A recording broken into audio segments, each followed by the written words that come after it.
في لا فيديو اللي فات هضرنا على الوجه الجذاب، كيفاش تحافظ عليه وتخلي الملامح ديالك مرتبه وكاريزماتيك. ولكن الجاذبيه ماشي غير شكل، الريحه ديالك كتقدر ترفعك الفوق ولا تهبطك لتحت. قبل ما ندخل في التفاصيل خلي لايك وسبسكرايب لاشين يوتيوب، حيت الفيديوهات اللي جايين غادي يعجبوك بزاف.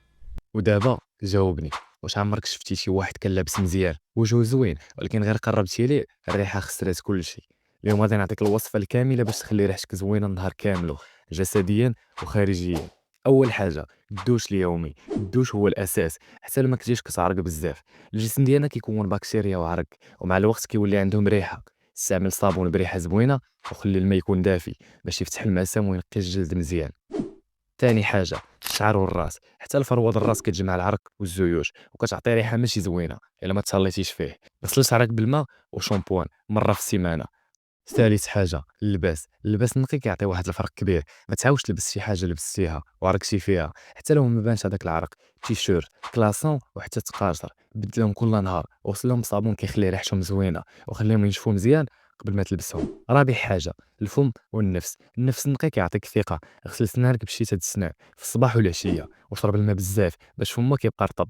وحاول تاكل الفواكه والخضره اللي كتخلي النفس ديالك طبيعي وفريش، بحال النعناع او المندوز، ولا تقدر تطرق للمسكه.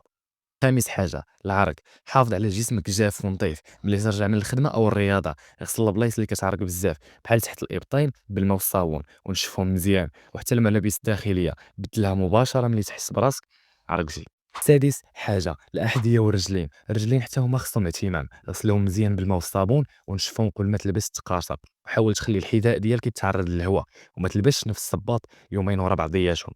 سابع حاجه البارفان الطبيعي، ماشي ضروري بارفان غالي، حتى بارفان بسيط تقدر ترش بيه شويه على التيشيرت ديالك ويعطيك ريحه زوينه.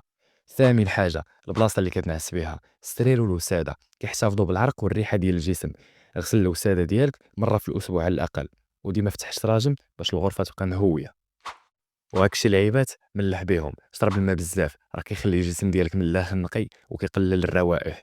كل الخضره والفواكه الطازجه، وحاول تنقص من المأكولات اللي كتعطي ريحه قويه بحال الثومه والبصله قبل ما تخرج.